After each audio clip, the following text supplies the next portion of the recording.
Bonjour, être solidaire entre femmes, un sujet piquant en 2018. Estelle Félicité, coach de vie, entrepreneuse et fondatrice de Girl Bosses, va nous partager sa vision de la cohésion au féminin.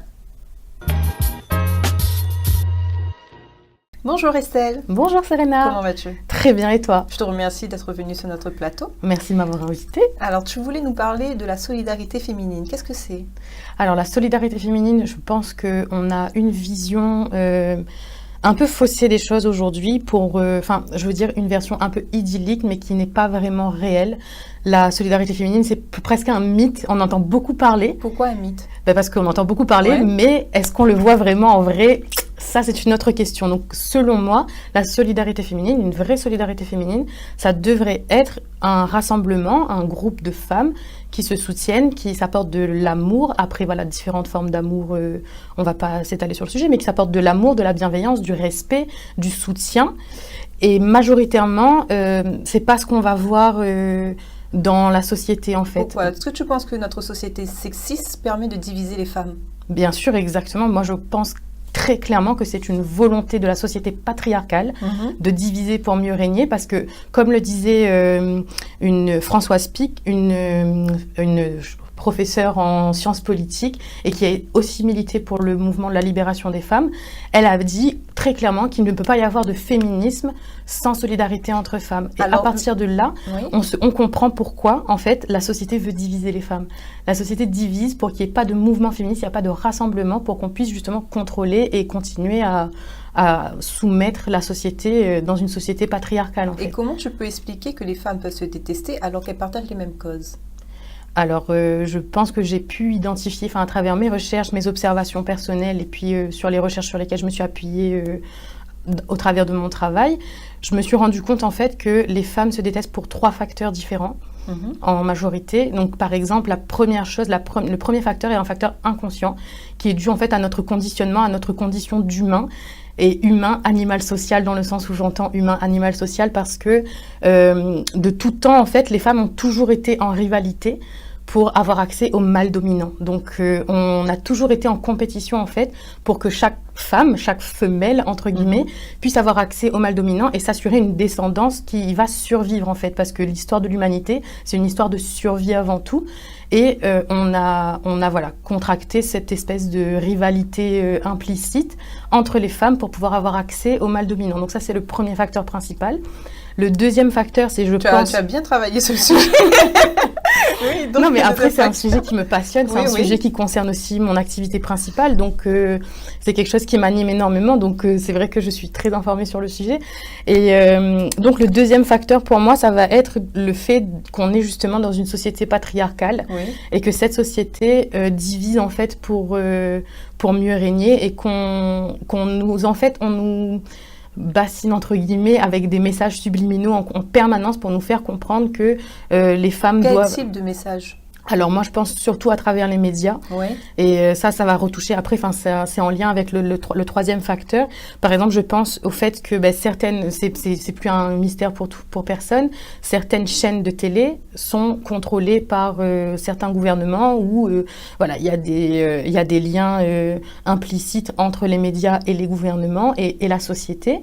Et dans ces médias-là, donc à travers la publicité, à travers les magazines, etc., on va voir une vision idéalisée de la femme, une vision de la femme qui est plutôt comme ci et pas comme ça, qui va correspondre à certains canons, à certains critères de beauté, de compétences, etc. Et forcément, quand nous, on va se comparer, on va se dire « Ah ben, pourquoi cette femme-là, elle est comme ça et moi, je suis pas comme ça ?»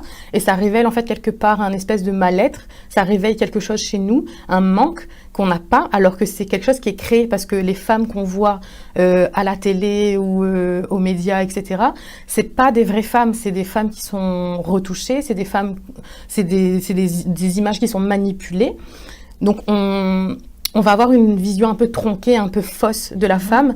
Et quand on va voir des femmes qui essayent de reproduire ça, inconsciemment dans notre cerveau, on va se dire ah, celle-là, elle est plutôt comme ci, comme ça, on va avoir des préjugés, des a priori, et ça va nous rappeler en fait nos propres incertitudes, nos propres doutes, nos propres peurs, nos propres, le fait qu'on n'est pas forcément bien avec soi. Et c'est en ça, en fait, que les femmes se tirent dans les pattes. C'est parce que, d'une part, donc, il y a cette espèce de lutte inconsciente pour avoir accès au mâle dominant. Le fait qu'on est un peu conditionné pour être en compétition et pour être parfaite. Et il y a le fait aussi que, justement, le fait qu'on ait des images un peu idéalisées des femmes, qu'on est quelque part un peu mal dans notre peau et qu'on cherche constamment à vouloir se changer, à se comparer aux autres.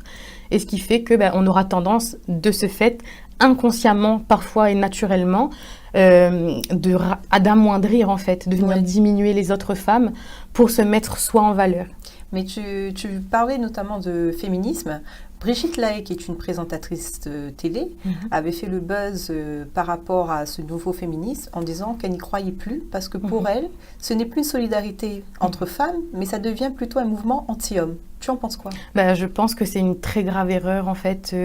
Je suis d'accord avec elle et je pense que ce positionnement de dire que le féminisme exclut les hommes et que le féminisme c'est un mouvement exclusivement féminin. Tu sais qu'il y a eu quand même des féministes qui disaient que certaines femmes n'étaient pas réellement féministes. Donc ça peut rejoindre la valeur finalement du féminisme. Est-ce que c'est pas une certaine haine qui est en train de se développer vis-à-vis des hommes ?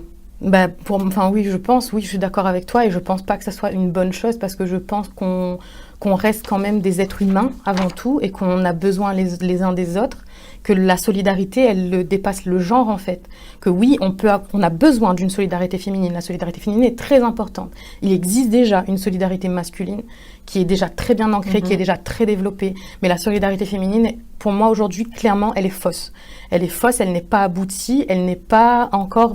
ses fondements sont pas solides. Et pour toi, ce serait quoi ? Comment on pourrait le mettre en place, cette solidarité ? Alors, pour moi, la solidarité féminine, il y aura plusieurs clés en fait à mettre en place. C'est les fondements, c'est les bases. Et pour moi, les deux clés principales, ça sera une bonne connaissance de soi et une honnêteté, mais vraiment infaillible, et dans la bienveillance entre les femmes. C'est un sujet que je développe aussi dans ma conférence Oser. Et je pense que c'est vraiment les deux clés. Parce qu'une fois qu'on aura une bonne connaissance de soi, on va éluder l'un des deux facteurs...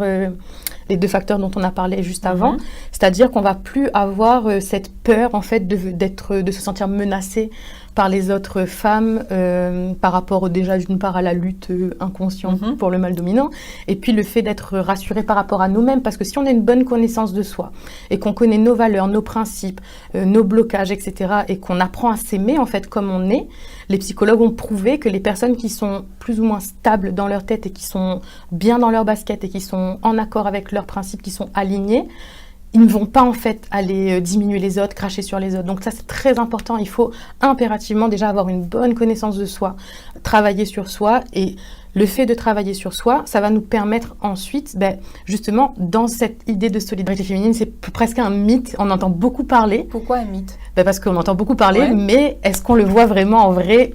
Ça, c'est une autre question. Donc, selon moi, la solidarité féminine, une vraie solidarité féminine, ça devrait être un rassemblement, un groupe de femmes qui se soutiennent, qui sa parité de venir aider les autres femmes à justement se développer, à faire plus attention à soi, à leur apprendre à se connaître, etc. pour justement ne plus avoir cette peur d'être moins que l'autre, en fait. D'ailleurs, on va revenir donc sur ta conférence Oser, Girl Bosses, pour les femmes inspirées et inspirantes. Oui. Tu as accompagné plusieurs femmes déjà. Comment ça se passe ? Alors, ça se passe donc dans les conférences, en fait. C'est une conférence coaching. J'ai baptisé ça un peu comme ça. Enfin, c'est un peu un concept que j'ai inventé parce que je trouvais qu'il y avait quelque chose qui manquait dans les conférences classiques. Le côté pratique me manquait énormément. Donc, j'ai voulu mixer, en fait, le côté conférence et atelier. Et dans ces conférences-là, on fait des exercices de développement personnel, de motivation. Mais quel est le but réellement ? Le but, en fait, c'est de créer, en fait, une vraie solidarité féminine. Donc, j'apprends Donc, tu utilises ton entreprise pour créer cette solidarité. Bien sûr. Et comment les femmes, elles le vivent actuellement? Elles le vivent très bien. Enfin, je pense qu'elles le vivent très bien. J'ai eu de très bons retours. Oui. Elles savent pertinemment que c'est mon but. Je le dis d'emblée que mon objectif, c'est de créer une nouvelle forme de solidarité féminine. C'est l'un des chevaux de bataille de mon entreprise. Et c'est le but de son existence, hein, clairement. Je ne le cache pas. Donc, les femmes sont heureuses de savoir qu'il y a d'autres femmes qui partagent, qui ont les mêmes doutes, qui ont les mêmes peurs, qui ont les mêmes blocages, mais qui ont aussi les mêmes forces, les mêmes compétences, ou des compétences complémentaires, ou des forces complémentaires avec les siennes. Donc, elles sont hyper heureuses. En général, c'est des conférences coaching qui rassemblent 20 personnes max, parce que je veux pas pour que ça soit vraiment efficace et pertinent pour chacune. Et puis, comme on révèle pas mal de blocages, de confessions, en fait, je pense que pour créer cette intimité, justement, et créer ces liens, c'est important qu'on reste en petit comité. Et puis, je passe de ville en ville, comme ça, et je fais de petit comité en petit comité. Tu as un exemple de réussite pour toi? De réussite, c'est-à-dire... D'une femme que tu as accompagnée? J'en ai plein. Donne-nous-en un. Toi, déjà. Enfin, toi qui as assisté aux conférences. Oui. Et qui a lu le e-book d'exercice aussi, je suppose, a fait le e-book d'exercice aussi, qui a fait l'exercice, voilà. Donc, très rapidement, tu as su mettre en place ce que tu avais envie de mettre en place pour créer ce show, pour créer ton entreprise. Alors, à part toi, concrètement, j'ai accompagné certaines femmes vers la création d'entreprises. Je pense notamment à Emma Elsifit, Laetitia Fribourg de Leti Utopia. Après, donc il y a Elodie Gaudron aussi que j'ai accompagnée, enfin que je coach et qui en plus a assisté à mes conférences, qui aujourd'hui a trouvé le concept qui lui plaît, qui la passionne et elle réussit énormément là-dedans. Donc elle a donné sa première conférence récemment, c'était un gros challenge pour elle. Je l'ai accompagnée, je l'ai coachée, ça s'est très bien passé. Elle a pu elle aussi commencer à créer ce genre de rencontres entre femmes. Donc moi ce que j'adore, c'est que justement ça se décuple. Donc du coup la solidarité que tu donnes, les personnes que tu suis, elles le donnent aussi? Ah oui. En fait, grâce aux ambassadrices avec qui je travaille, donc on est 12 en tout, moi compris, on est 12 en tout, c'est un des principales missions, oui, donc principale mission des ambassadrices, c'est justement de promouvoir cette nouvelle forme de solidarité féminine. Et du coup, le fait que les autres femmes voient qu'on est ensemble, qu'on partage des stories, on partage des moments ensemble sur les réseaux sociaux, etc. Et quand les gens voient ça, ils se disent « Ah, c'est génial, ça me donne envie de faire pareil, moi aussi je veux faire partie de la bande » ou moi aussi je veux créer ma propre bande. Donc oui, on va dire que je trouve pas le mot. Ça se décuple en fait, c'est vraiment effet boule de neige et ça donne envie aux gens de connaître aussi ça. Et je pense que c'est hyper important, ne serait-ce que pour l'estime de soi, la confiance en soi, ça permet en fait de construire un réseau solide et des bases solides pour soi ensuite pour pouvoir avancer et propulser nos projets. Et tu sais que généralement, les chefs d'entreprise, elles ont une image quand même assez distante et froide. Oui. Comment, toi, tu veux faire travailler, changer cette image?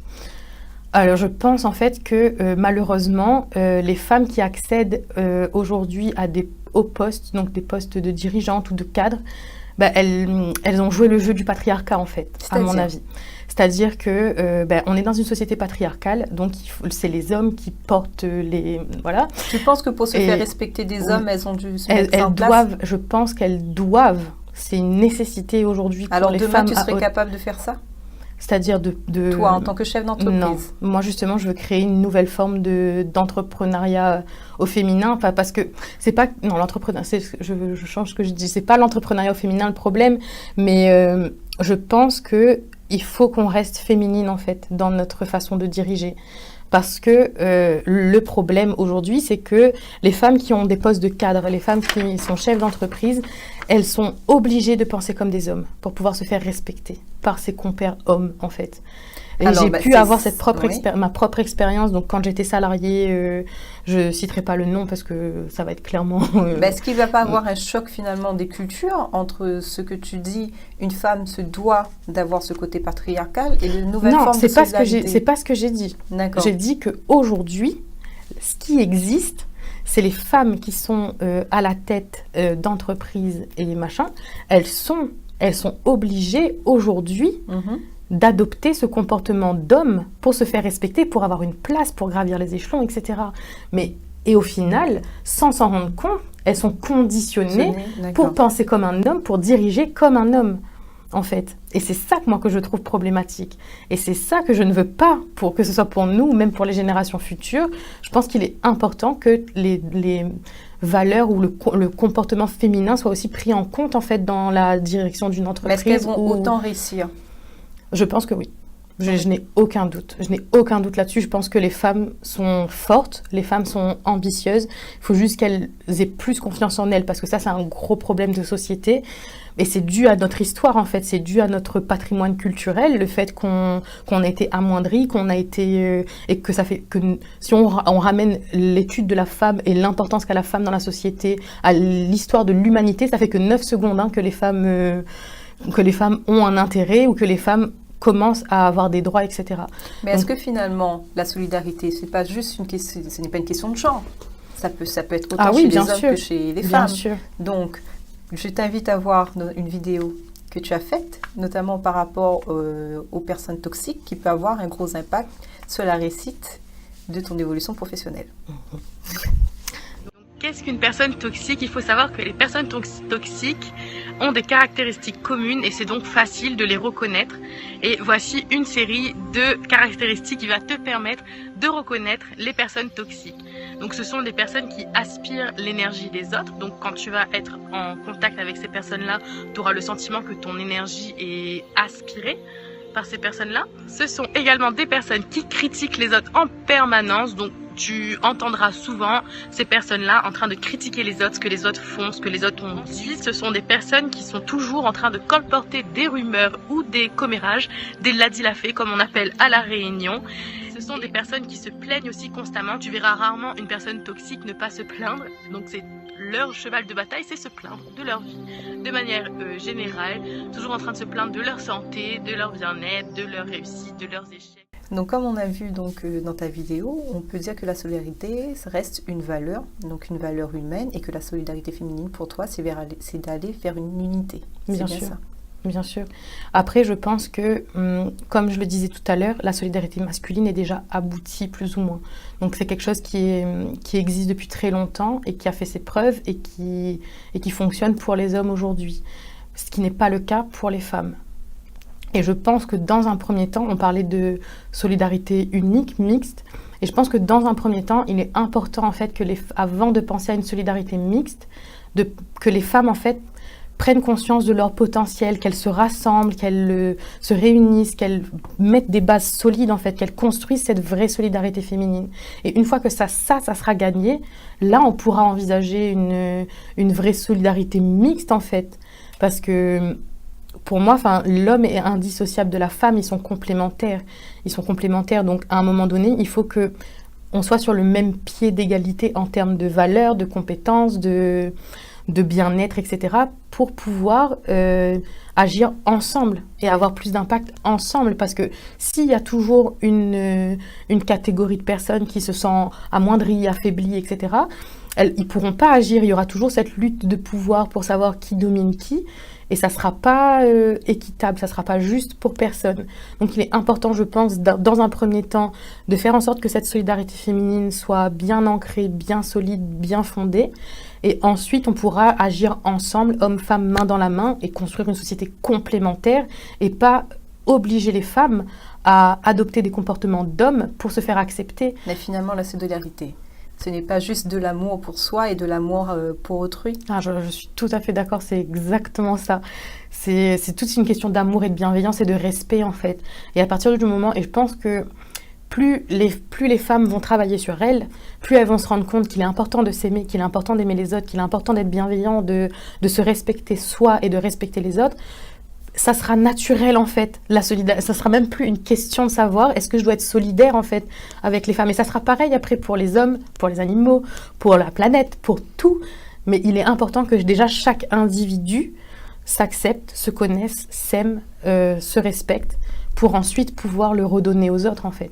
On est d'accord. Je te remercie beaucoup, Estelle, d'être venue. Avec plaisir.